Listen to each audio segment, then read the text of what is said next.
다 자리에서 일어나셔서 영과 진리로 하나님을 예배하겠습니다. 먼저 사도신경으로 우리의 신앙을 고백하겠습니다. 전능하사 천지를 만드신 하나님 아버지를 내가 믿사오며 그 외아들 우리 주 예수 그리스도를 믿사오니 이는 성령으로 잉태하사 동정녀 마리아에게 나시고 본디오 빌라도에게 고난을 받으사 십자가에 못 박혀 죽으시고 장사한 지 사흘 만에 죽은 자 가운데서 다시 살아나시며 하늘에 오르사 전능하신 하나님 우편에 앉아 계시다가 저리로서 산자와 죽은 자를 심판하러 오시리라. 성령을 믿사오며 거룩한 공예와 성도가 서로 교통하는 것과 죄를 사하여 주시는 것과 몸이 다시 사는 것과 영원히 사는 것을 믿사옵나이다. 아멘. 주님과 함께하는 이 고요한 시간 찬양하며 나아가겠습니다.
빛의 사자들이여 찬송 502장입니다.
사모하는 마음으로 하나님 지금은 아골골장을 지나지만 반드시 쉴만한 물가로 인도하시고 하나님의 영광을 찬송하게 하시는 그때가 올 줄로 믿사오니 주여 잘 이겨내게 하시고 믿음으로 바로 서게 하시고 흔들리지 않게 하시고 하나님 교회와 성도들을 지켜주시고 우리의 예배를 받아주시옵소서. 간절한 마음으로 예배를 위해서 기도하겠습니다. 거룩하신 아버지 하나님, 꽃들이 피고 열매를 맺을 그날을 기대하며 지금 이 눈물 골짜 이 악을 골짜 잘 지나갈 수 있도록 인도하여 주시기를 간절히 원합니다. 사망의 음침한 골짜기를 지날지라도 해를 두려워하지 않을 것은 주께서 나와 함께 하시리라. 그 다윗의 고백이 우리 모두의 고백이 되게 하여 주시고 이 어려운 순간, 이 힘겨운 순간을 믿음으로 잘 지나가게 하시고 교회를 지켜주시고 성도들을 지켜주시고 아버지 하나님을 온전히 예배하는 일에 우리의 영혼을 드리며 우리의 마음을 드리며 우리의 온전성을 드릴 수 있도록 인도하여 주시기를 간절히 원합니다.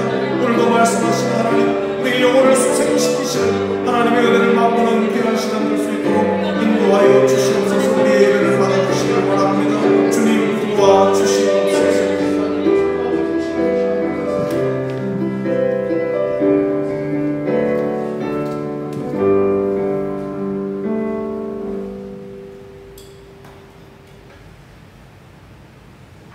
주 하나님 아버지, 은혜와 사랑을 감사드립니다. 지난 한 주간도 주의 은혜와 축복 가운데 거하시고 오늘도 귀하고 복된 날 주님 앞에 예배할 수 있도록 은혜 베풀어 주심을 감사드립니다. 허물 많고 죄 많은 저희들을 불쌍히 여기사 저희들의 죄와 허물을 용서하여 주옵소서. 한사랑교회를 사랑하시는 주님, 하나님을 사랑하고 이웃을 사랑하고 우리의 삶의 영역에 하나님 나라가 임하도록 주여 은총을 내려 주옵소서. 우리의 몸은 떨어져 있지만 마음은 교회를 향한 사랑이 식어지지 않게 하옵소서. 담임 목사님에게 은혜를 주사 날마다 주의 말씀으로 성도들을 인도하는 데 부족함이 없도록 성령과 지혜를 충만하게 하사 강건하게 하옵소서. 병으로 고통하는 성도들을 돌아보사 속히 건강을 회복시켜 주옵소서. 이 나라와 세계적으로 유행하는 코로나 사태가 속히 종식이 될 수 있도록 주여 도와주옵소서. 이 나라 이 민족을 불쌍히 여기사 주님께서 나라와 민족을 바르게 이끌어갈 지도자를 준비시켜 주시어서 반석 위에 굳게 선 나라가 되어 세계 열방 중에 주의 복음을 전하는 복된 나라와 민족이 되도록 축복하여 주옵소서. 예배를 돕는 손길들을 기억하사 때에 따라 크신 은혜 베풀어 주옵소서. 우리를 구원하신 예수님의 이름으로 기도드립니다. 아멘.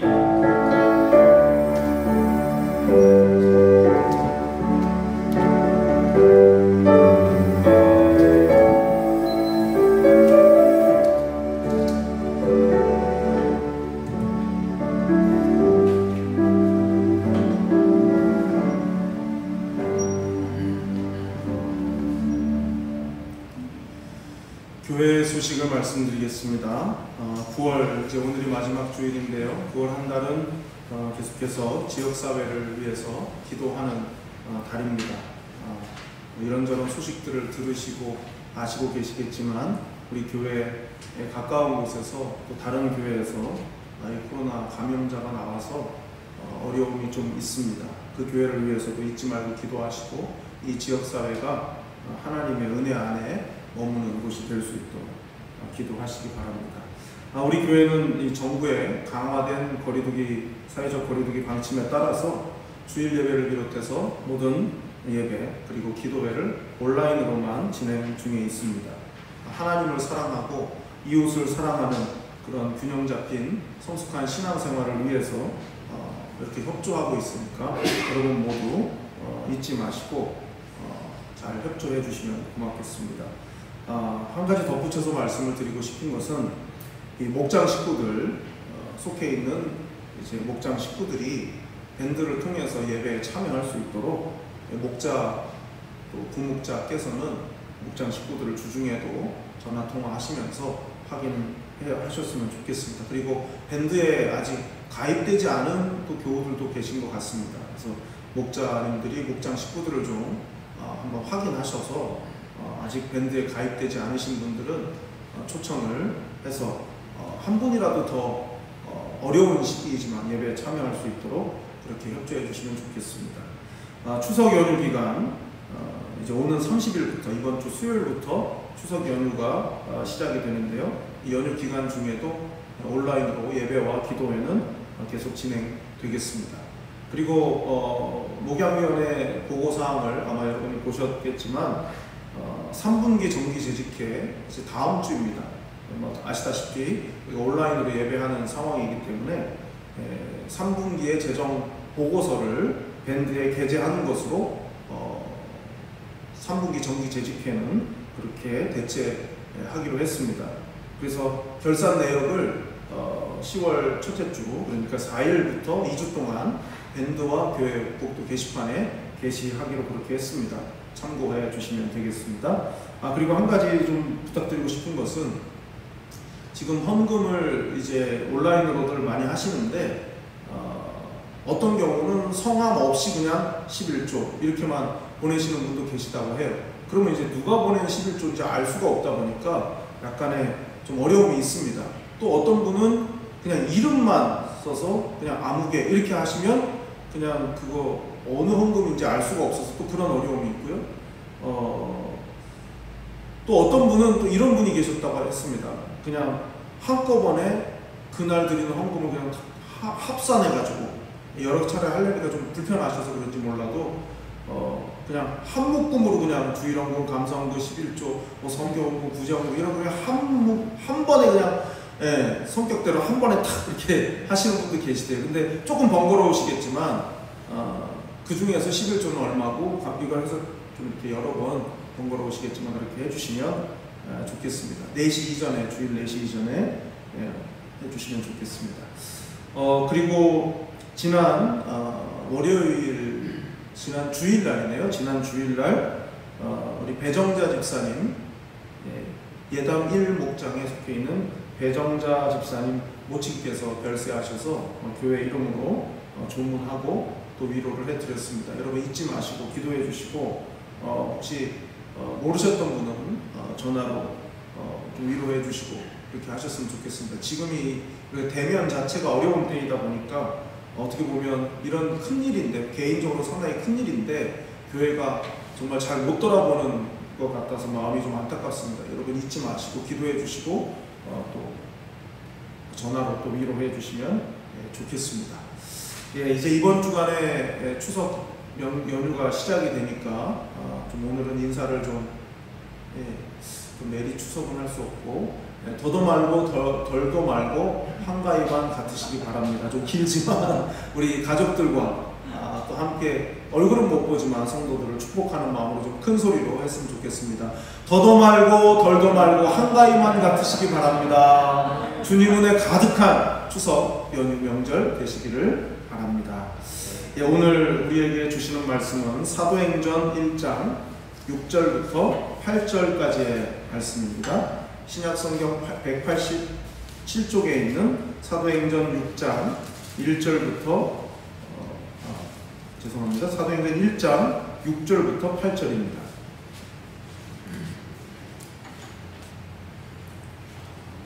사도행전 1장 6절부터 8절까지의 말씀을 제가 봉독하겠습니다.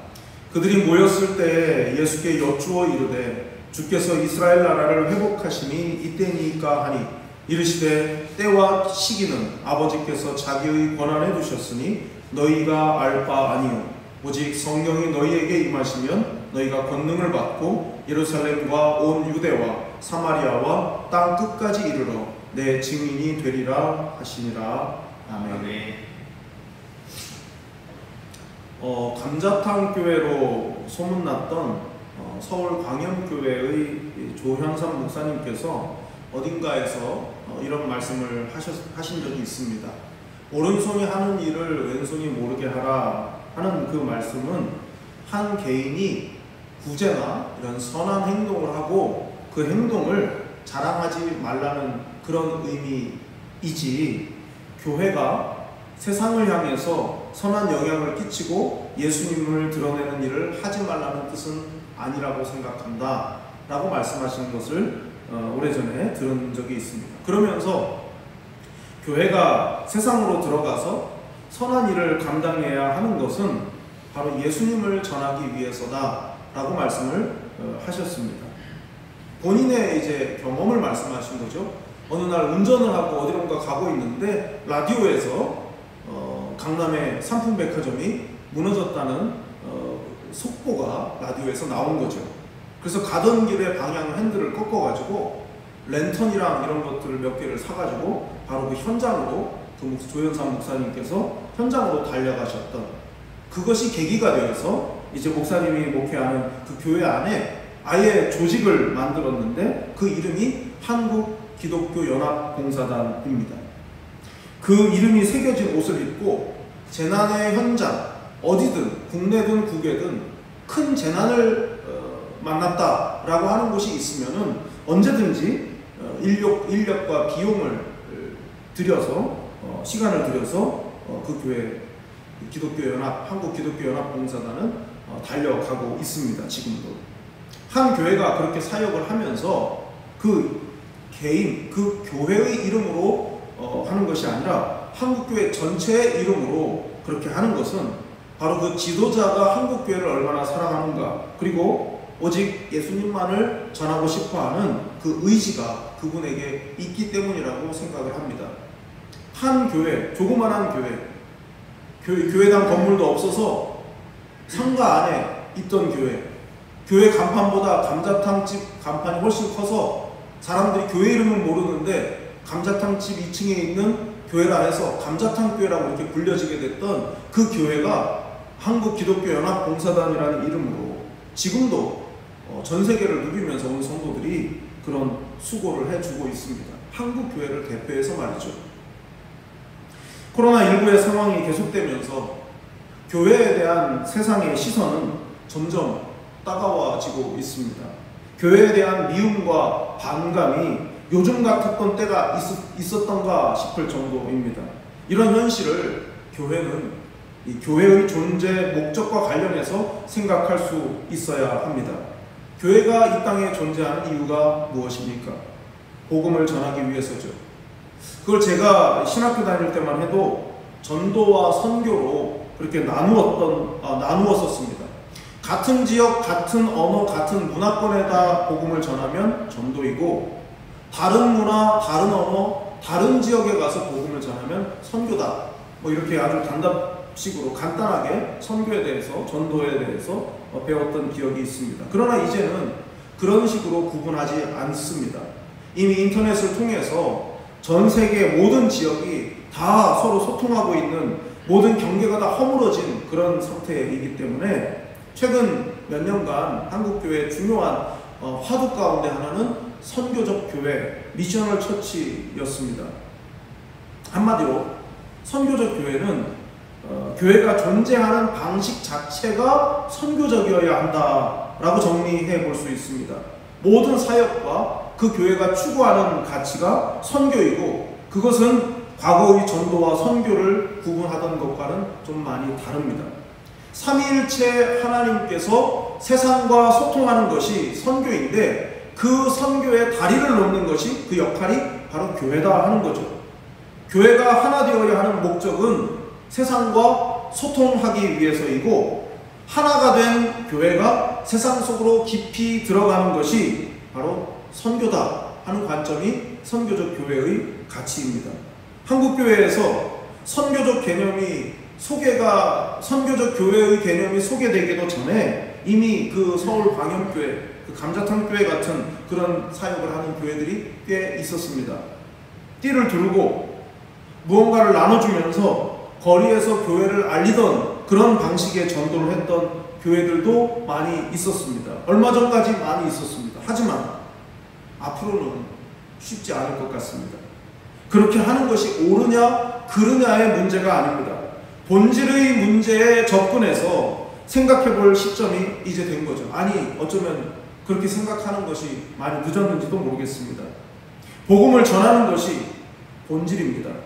그런데 많은 에너지를 복음 전파라고 하는 그 본질이 아닌 비본질적인 것들, 무엇으로 어떻게 복음을 전할 거냐라고 하는데 많은 에너지를 그동안 소모해 왔습니다. 복음의 본질은 삶에 녹아든 예수 그리스도여야 합니다. 그런데 삶이 따라주지 못하니까, 삶으로 예수를 전하는 게 어렵고 힘드니까 그렇게 복음을 전하지 않고 다양한 방식의 이벤트와 전도 용품을 나눠주는 것으로 그 본질을 대신해 왔었습니다. 전도마저 이벤트가 된 것이죠. 그러나 이 코로나19 상황 속에서 교회에 대한 이미지는 최악이고 앞으로 전도가 될까 하는 부정적인 시각이 많습니다. 하지만 위기가 기회라고 본질로 돌아갈 좋은 기회가 만들어졌다라고 볼 수 있는 것이죠. 삶이 따라주지 않고 구호만 외치는 교회는 철저히 이제부터 밀려나게 될 것입니다. 자기 교회의 부흥을 위해서 이웃교회와 경쟁하듯이 뭔가를 하는 그런 교회는 세상의 인정을 받기 어려워질 것입니다. 세상에는 무관심하고 오로지 교회와 성도들 자기 자신에만 생각하는, 자신만을 생각하고 이웃으로부터 환영받지 못하는 그런 교회들이 많아질 것입니다. 교회가 살기 위해서라도 이제는 세상을 품어야 하고 선교적인 교회가 되어야만 합니다. 성도 개인도 마찬가지입니다. 내 가정, 내 일터, 모든 인간관계 속에서 선교적인 삶을 살지 않으면 말만 해서는 어떤 누구도 복음을 믿을 수가 없는 세상이 이제 온 것이라 할 수 있습니다. 지금은 무엇에 관심을 두고 무엇을 위해서 살 것인지 세상이 우리에게 질문하는 시대입니다. 본문은 부활하신 주님께 제자들이 질문했던 내용과 그리고 그에 대한 예수님의 대답으로 이루어져 있습니다. 이 시간에는 제자들이 했던 한 가지 질문 그리고 그에 대한 예수님의 두 가지 대답을 함께 살펴보면서 은혜를 나누도록 하겠습니다. 먼저 예수님의 제자들이 했던 질문이 무엇이었는지 살펴보면 6절입니다. 그들이 모였을 때 예수께 여쭈어 이르되 주께서 이스라엘 나라를 회복하심이 이때니까 하니. 여기서 그들이 누굽니까? 예수님의 제자들이죠. 예수님의 부활을 목격하고 부활하신 후에 친히 40일 동안 증거를 보여주셨던 그 대상자들인 바로 그 제자들입니다. 예수님의 부활을 직접 목격했고 부활하신 주님으로부터 직접 가르침을 받았다는 것은 대단한 은혜 아니겠습니까? 예수님께서 부활의 증거를 직접 보여주시고 말씀도 해주셨기 때문에 부활을 목격한 그것은, 그 40일의 경험은 일생일대의 자랑거리가 될 수 있는 그런 경험이었을 것입니다. 그런데 제자들은 그처럼 놀라운 은혜를 경험했으면서도 여전히 주님의 마음을 알지 못하고 있었습니다. 제자들이 주님께 했던 그 질문의 내용을 살펴보면서 그들이 어떤 마음을 가지고 있었는지 그리고 어디에 관심을 두고 있었는지 알 수 있습니다. 6절에 의하면 제자들이 예수님께 여쭈었던 것은 이스라엘 나라의 회복이었습니다. 그게 이때입니까? 라고 말했어요. 이때. 이때라는 말은 앞에 5절까지의 내용이 뭐였습니까? 성령 세례에 대한 거였거든요. 기다리라, 성령 세례를 받을 것이다. 성령이 올 것이다. 그거거든요. 그러니까 제자들이 말한 이때란 예수님이 부활하시고 부활하신 예수님께서 약속하신 성령의 오심, 성령이 오시는 이때, 성령이 오시는 바로 그 순간이 이스라엘의 회복의 때입니까? 라고 질문을 했던 것이죠. 제자들은 바로 이때가 결정적 시기라고 생각을 했던 것 같습니다.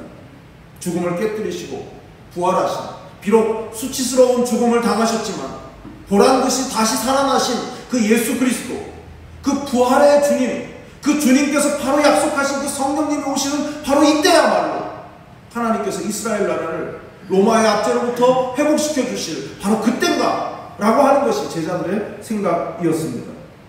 그동안 이스라엘은 완전히 지배력을 잃어버리고 스스로 다스리지 못하고 로마의 치하에 있지 않았습니까? 그래서 제자들은 생각했을 것입니다. 하나님께서 회복해 주시는 바로 그때가 바로 지금이구나, 바로 이때구나.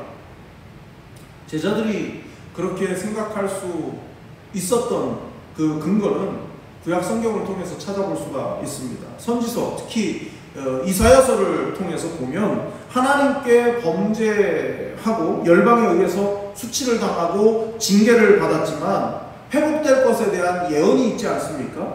자, 성경을 좀 찾아보면요. 이사야서 1장 26절입니다. 이사야서 1장 26절입니다.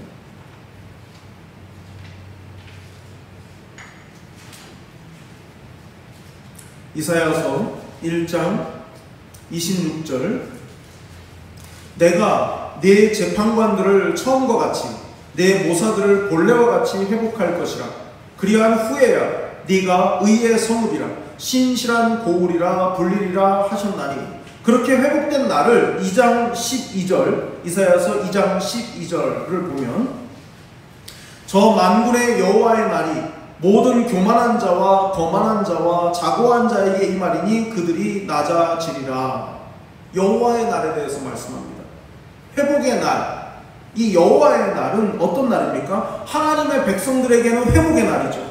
즉 승리하며 잃었던 하나님의 백성으로서의 영적 자신감을, 명예를 다시 되찾는 그런 회복의 날입니다.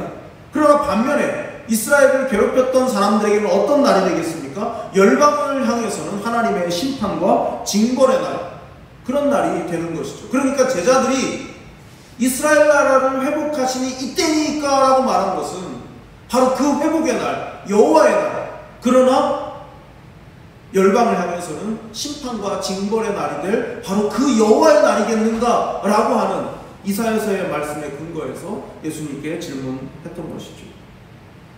제자들이 기대했던 것은 바로 그것입니다. 하나님 나라의 회복은 곧 세상 나라의 심판이 되는 거예요. 동시에 누가 참 이스라엘 백성인지를 뚜렷하게 드러나게 하시는 바로 그때가 아니겠는가라는 것이 제자들이 기대하고 생각했던 그날입니다. 이스라엘 나라의 회복은 제자들에게 있어서 자신들이 옳았다는 것을 확인해 줄 가장 강력한 증거라고 생각한 것입니다.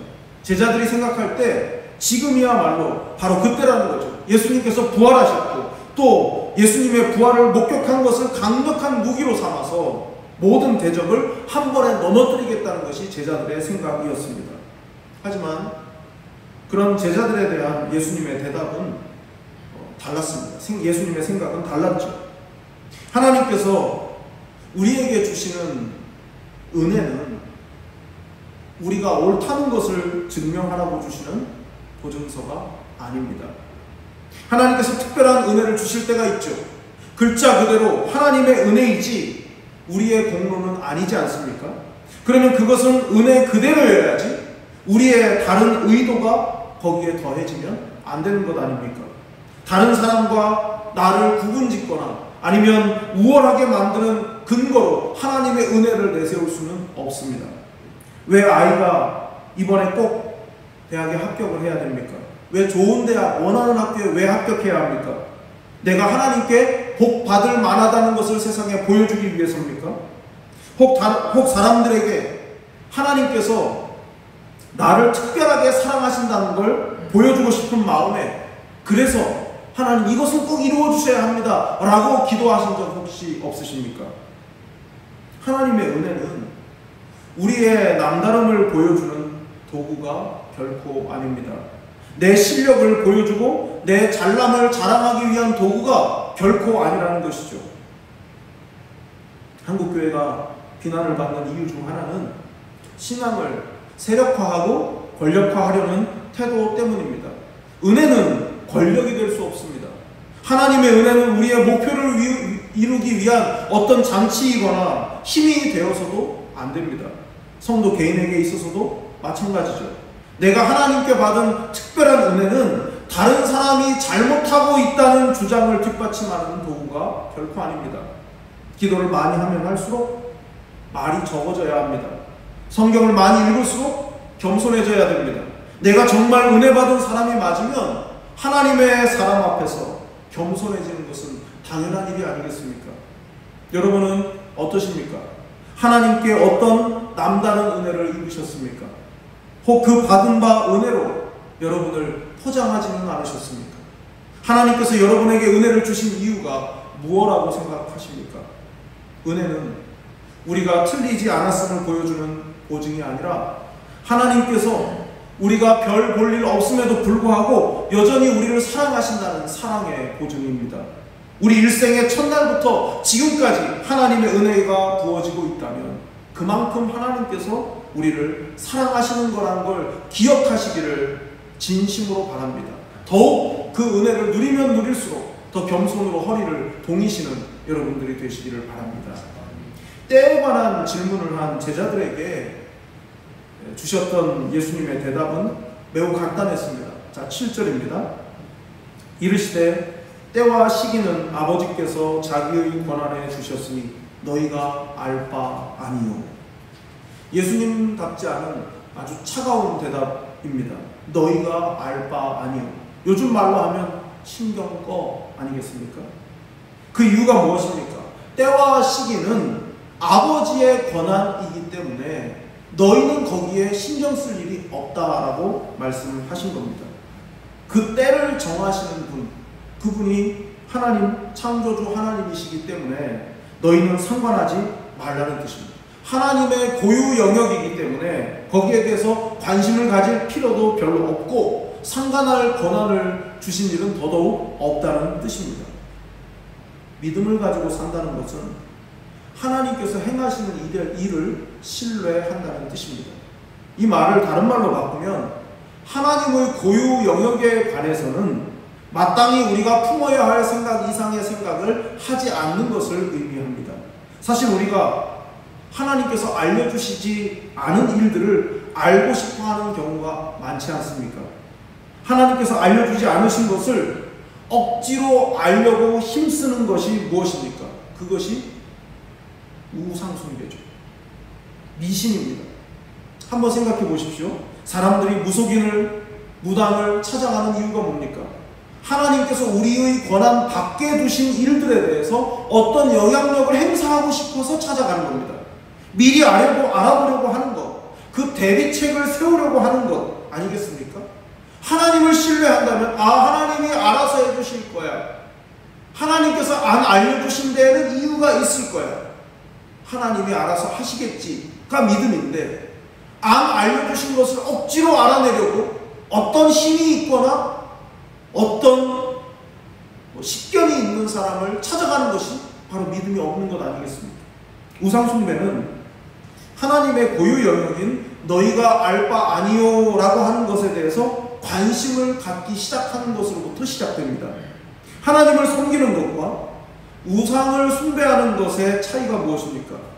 우상을 숭배하는 사람들은 자기가 믿는 신을 조종하려고 합니다. 자기가 믿는 신을 자기가 움직여보려고 합니다.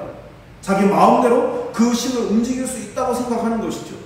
그러니까 우상 숭배는 결국 자기를 숭배하는 것이죠.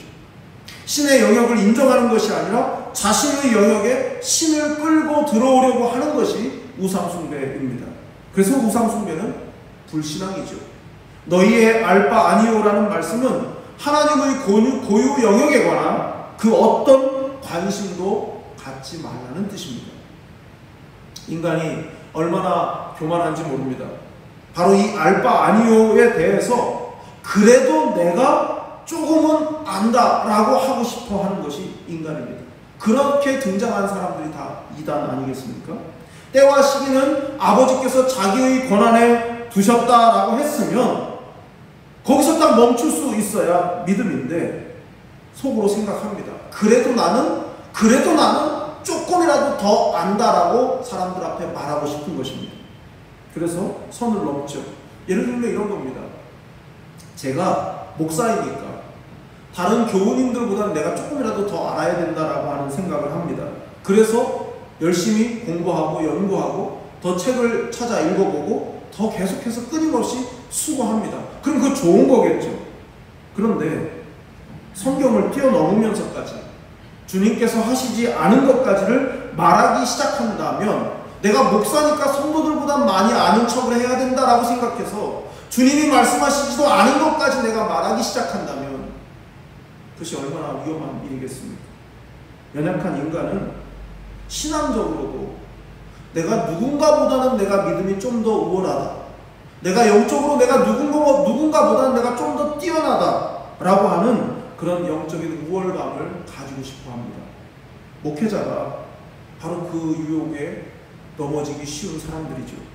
때와 시기에 관한 한 모르는 것은 여러분이나 저나 다르지 않습니다. 저도 모르고 여러분도 모릅니다. 그것이 주님이 다시 오시는 재림에 관한 것이든 아니면 우리 개인에게 이루어질 어떤 미래와 관련한 것이든 모르기는 여러분이나 저나 똑같이 모르는 건 마찬가지입니다.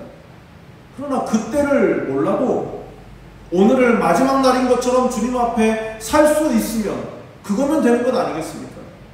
제자들은 부활을 목격한 특별한 은혜를 경험했습니다. 그러나 그렇다고 해서 그들이 하나님의 고유 영역에 참견할 수 있는 것은 아니었습니다. 부활을 목격한 건 사명이지 특권이 아닙니다. 그런데 문제는 그것을 특권으로 이해하려는 그런 마음이 인간에게는 있다는 겁니다. 은혜와 특권 또는 사명과 특권을 같은 것으로 착각하면 잘못된 신앙이 됩니다. 다른 사람을 죽이는 신앙이 될 수 있습니다. 우리가 어떤 남다른 은혜를 받았을 때 하나님께서 나를 다른 사람들보다 더 특별히 사랑해서 그 은혜를 주셨다고 생각하는 것은 좋지 않습니다. 내게 주신 복, 내게 주신 은혜는 하나님께서 내게 주신 사명의 재료입니다. 그 주신 복은 단지 재료일 뿐입니다. 다른 사람들과는 다른 봉사와 섬김으로 하나님을 영화롭게 하라고 주신 사명의 도구일 뿐입니다. 그래서 그것을 절대화하거나 나를 더 사랑한다는 증거로 삼는 것은 영적인 오만일 수 있습니다. 여러분은 어떠십니까? 여러분이 가장 알고 싶은 여러분의 미래는 무엇입니까? 그 궁금한 미래에 대해서 어떤 대비를 하고 계십니까? 아니면 그 알 수 없는 미래를 온전히 하나님께 맡기고 계십니까? 아니면 궁금하지도 않고 대비하지도 않는 포기 상태이십니까? 궁금할수록 알고 싶을수록 주님께 맡기시고 자유하실 수 있기를 바랍니다. 자포자기한 걸 주님께 다 맡겼다고 미화할 필요는 없습니다. 그러나 정말 주님을 신뢰한다면 자유할 수 있습니다. 언제나 가장 좋은 것을 주시는 주님, 결코 실수가 없으신 주님을 믿으시고 안심하시고 자유하실 수 있는 여러분들이 되시기를 바랍니다. 주님께서 하신 대답 두 번째는 내 증인이 되리라는 거였습니다. 자, 8절 말씀을 보겠습니다. 오직 성령이 너희에게 임하시면 너희가 권능을 받고 예루살렘과 온 유대와 사마리아와 땅 끝까지 이르러 내 증인이 되리라 하십니다. 아멘. 때를 묻는 제자들의 질문에 대해서 너희가 알 바 아니오라고 대답하신 주님께서는 이어서 8절을 통해 땅 끝까지 이르러 내 증인이 되리라고 말씀하십니다. 우리말 성경에는 오직 이렇게 번역된 말의 원래 뜻은 그러나입니다. 그러니까 이런 의미가 되죠. 때와 기한은 하나님의 고유 영역이니 너희는 상관하지 말아라. 하지만 그러나 너희 내 증인이 되어야 한다 입니다. 너희가 관심을 가져야 할 일, 그것은 안 가르쳐 주신 하나님의 영역이 아닌 너희의 영역, 즉 너희에게 주신 사명으로 응답하는 증인이 되는 일이다 라고 말씀하셨습니다. 다시 말씀드리면 부활의 증거를 직접 볼 수 있었던 것은 너희를 더 사랑해서 특권으로 주신 것이 아니라 너희가 감당해야 할 사명을 위한 것이었다 라고 말씀하신 것입니다. 사도행전 이 전체의 요절을 꼽으라고 하면 많은 사람들이 1장 8절을 말합니다. 이 8절 말씀 속에 하나님께서 왜 사도들을 세우셨는지, 교회를 세우신 목적이 무엇이고 핍박과 환난이 있어도 복음을 전하게 하신 이유가 무엇인지 바로 이 8절 말씀 속에 들어 있습니다. 단순히 세계 선교만을 말씀하신 것이 아닙니다. 위대한 하나님의 역사를 이루기 위해서는 하나님의 영역과 또 하나님의 영역과 우리의 영역을 구분할 줄 알아야 한다는 것이죠. 여러분, 우리의 영역이 무엇입니까? 한마디로 말하면 땅 끝까지 이르러 주님의 증인이 되는 것, 그것이 우리의 영역입니다. 우리가 증인으로서의 사명을 감당한다고 할 때 잊지 말아야 할 것이 있습니다. 우리가 누구를 드러내는 증인이냐 하는 것입니다. 오늘 본문 8절에서 볼 수 있듯이 우린 주님의 증인입니다. 주님을 드러내는 증인입니다. 우리가 나타내고 드러내야 하는 것은 바로 주님입니다. 세상이라고 하는 법정에서의 증인과 우리가 감당해야 하는 증인의 사명은 같은 듯하지만 다릅니다. 법정에서의, 이 세상 법정에서의 증인은 이미 과거가 되어버린 어떤 것에 대해서 그 기억을 통해서 증언하는 사람이 증인입니다. 하지만 우리는 아니죠. 우리의 증언은 생중계입니다. 지금 하나님께서 역사하고 계시고, 지금 하나님께서 보여주고 계시고, 지금 하나님께서 내게 부어주시고 계시는 이 은혜를 생중계하는 생생한 증언이 바로 우리의 사명, 증인으로서의 사명입니다. 증인으로서의 사명은 눈동자와 같습니다. 우리를 지켜보고 있는 세상 사람들이 처음에는 우리를 봅니다. 우리를 쳐다보다가 나중엔 우리의 눈동자 속에 비추어진 예수 그리스도를 보게 됩니다. 그러므로 우리가 주님께로 시선을 고정하면 고정할수록, 우리의 삶의 방향성이 주님께 맞춰지면 맞춰질수록, 우리의 삶의 모든 모습들이 주님을 닮으면 닮을수록 사람들은 우리를 통해서 우리 눈동자 속에 비춰지는 선명한 예수 그리스도를 볼 수 있게 될 것입니다. 그렇게 되는 것만큼 세상은 더 분명하게 주님을 볼 수 있습니다. 만일 우리가 주님과 주님의 복음에 관심이 없다면 아무리 우리 눈동자 속에서 주님을 보려 해도 그들은 주님을 볼 수 없을 것입니다. 얼마큼 우리의 시선이 주님께 고정이 되어 있고 또 얼마나 주님의 분부하신 명령에 순종하느냐에 따라서 세상은 우리를 통해서 주님을 볼 수도 있고 전혀 못 볼 수도 있는 것입니다. 주님은 우리에게 땅끝까지 이르러 증인의 사명을 감당하라고 말씀하셨습니다. 땅끝은 우리에게서 가장 먼 곳을 말하는 것이 아니라 가장 가까운 곳을 말합니다. 지구가 둥글지 않습니까? 이 지구, 둥근 지구를 지금 이 자리에서 출발하면 한 바퀴 돌아서 맨 끝은 내 등 뒤입니다. 그러니까 나한테 가장 가까운 곳이 바로 땅끝 아니겠습니까? 가장 먼저 만나게 되는 사람들, 땅끝에 함께 서 있는 사람들, 그들에게 예수 그리스도의 증인으로 부름받은 것이 바로 우리입니다. 가장 먼저 만나게 되는 여러분의 땅끝은 여러분의 가족이요, 여러분의 동료요, 매일 업무 때문에 만나야만 하는 그런 사람들, 그들이 바로 여러분의 땅끝입니다. 그들에게 여러분의 눈동자에서 예수님을 볼 수 있는 기회를 제공하는 것, 그것이 우리에게 주신 사명입니다. 지난주에 증인이라는 말과 순교자라는 말은 같다라고 말씀을 드렸습니다. 목숨을 걸고 증언을 하는 증인이 참된 증인입니다.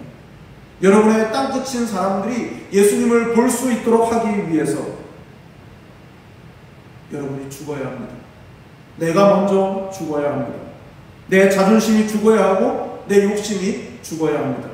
증인의 사명을 감당하기 위해 목숨을 걸 수 있다면 그 나머지 것들은 무엇이든지 할 수 있지 않겠습니까? 주님의 증인이 되기 위해서 참아주십시오. 하고 싶은 말, 화내고 싶은 것도 나중으로 미루십시오. 여러분을 통해서 주님을 볼 수 있다면 무엇을 못하겠습니까? 여러분을 통해 주님을 볼 수 없다면 가족들은 누구를 통해서, 여러분의 땅끝의 사람들은 누구를 통해서 주님을 볼 수 있겠습니까? 여러분의 땅끝인 가족과 이웃들에게 순교자의 각오로 증언할 때 빙하 같던 가족들의 마음이 눈 녹듯 녹지 않겠습니까? 여러분은 어떻습니까? 지금 여러분의 땅끝을 향해 실시간으로 중계하고 있는 그 방송은 무엇입니까? 그 증언은 무엇입니까? 여러분의 삶을 통해서 복음을 증언하고 있습니까?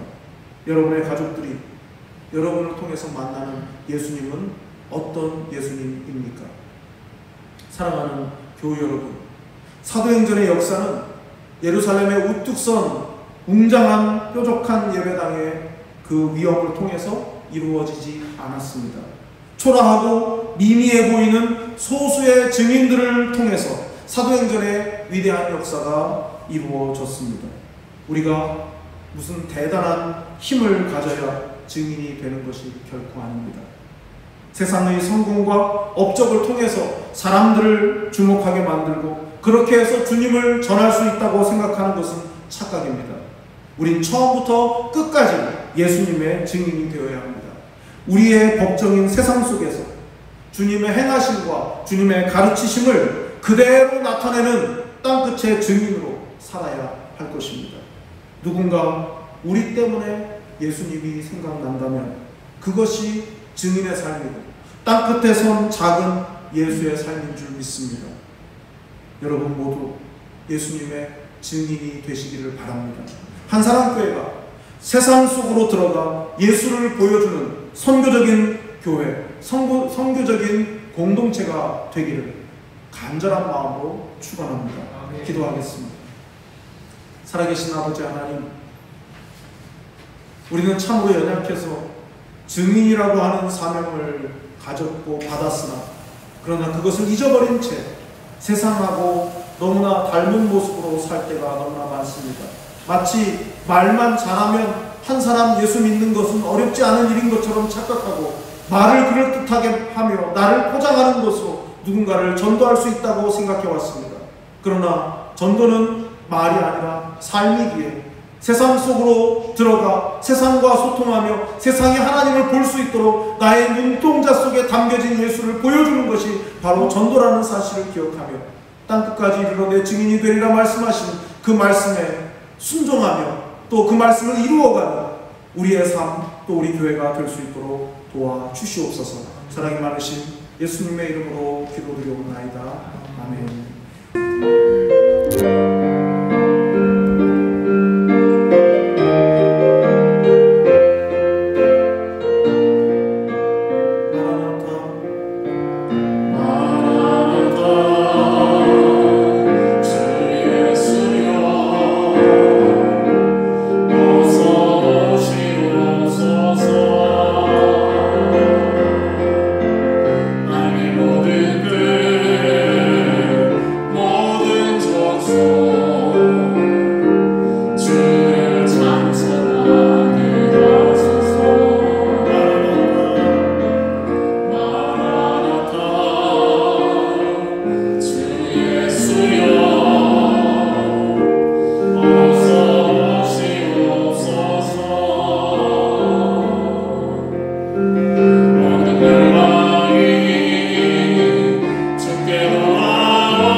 주님 오실 길을 잘 예비하고 닦아내는 우리 자신이 될 수 있도록, 그러기 위해서 예수의 증인의 삶, 예수의 흔적을 담고 예수님의 모습을 담고 예수님의 가르침의 권세를 가진 진정한 예수 그리스도의 증인의 사명을 잘 감당할 수 있는, 언제나 예수의 그 말씀과 그 교훈을 생생하게 생중계할 수 있는, 우리의 땅끝에서 증인의 사명을 잘 감당할 수 있는 우리 모두가 될 수 있도록 간절한 마음으로 기도하겠습니다. 하나님 아버지, 땅끝에서 예수 그리스도의 증인으로 살기를 원합니다. 예수에 대해서 말하는 자가 아니라 예수를 만난 자 되게 하시고 예수의 가르침을 그대로 삶으로 적용하는 자, 예수님의 말씀을 삶으로 녹여내는 복음의 본질을 잃어버리지 않은 선교적 삶을 살아가는 우리가 되게 하여 주시옵소서. 우리를 보면 예수가 생각나게 하여 주시옵소서. 나를 보면 예수가 생각날 수 있을 만한 그런 삶의 사람이 될 수 있도록 인도하여 주시고 예수의 살아계심을 온전히 증거하고 감안해는 삶으로 전도하는, 삶으로 복음을 증거하는 그런 우리가 될 수 있도록 인도하여 주시기 원합니다. 우리 한 사람 교회가 그러한 교회가 되게 하여 주옵소서.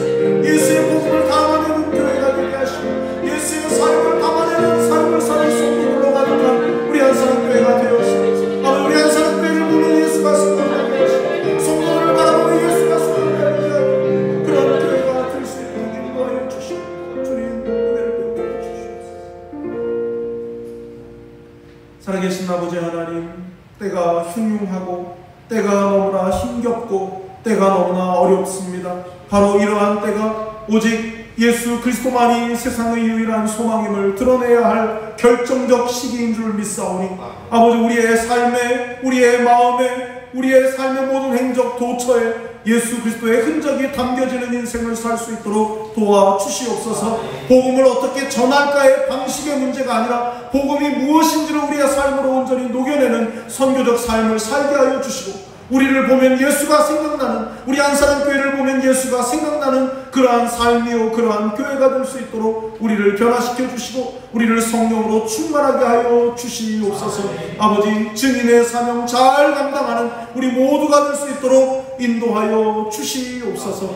오늘도 하나님 앞에 예배하며 귀한 예물을 주님 앞에 드리오니 이 예물을 받아주시고 예물을 바치고 예물을 드리는 우리의 삶을 받아 주시옵소서. 드려진 예물과도 같이 주님께 온전히 드려진 인생이 되게 하여 주시고 이 예물에 부끄럽지 않은 인생을 살아가는 우리 모두가 될 수 있도록 인도하여 주시옵소서. 오늘도 우리의 삶의 주인이신 오직 하나님만을 바라보며 믿음으로 그 걸음을 옮기며 살아가게 하여 주시고 그 걸음걸음마다 복으로 채워주시고 함께하시고 인도해주시는 하나님의 은혜로 충만한 삶이 되게 하여 주시옵소서. 이 어렵고 힘든 시기에도 하나님의 것을 구별하며 하나님의 영광을 위하여 바치는 손길들을 기억하여 주시고 하나님의 채워주시는 은혜로 충만한 저들의 인생이 될 수 있도록, 가정이 되고 사업터가 될 수 있도록 인도하여 주시옵소서.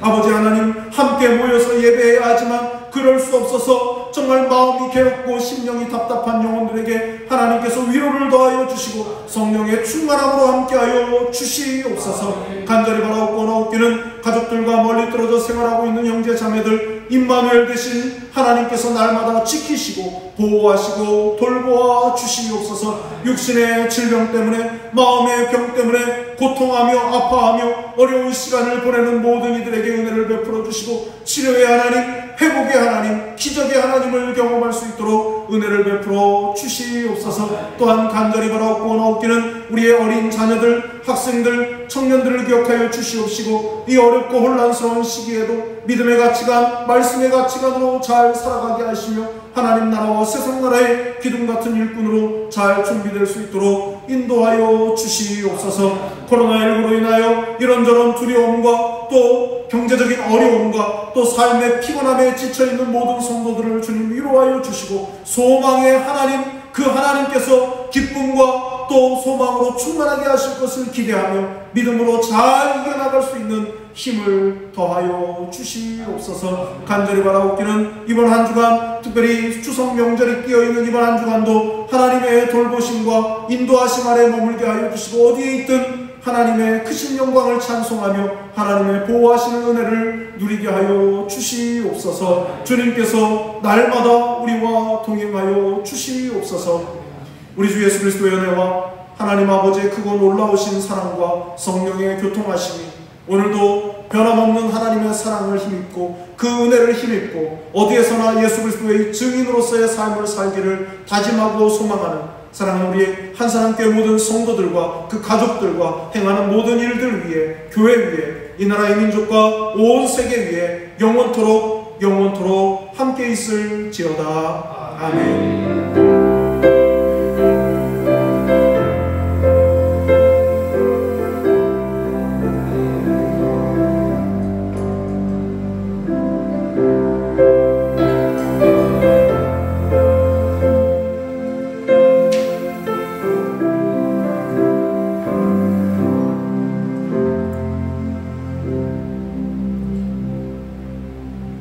예배를 마쳤습니다. 이번 한 주간 기쁘고 안전한 그런 추석 명절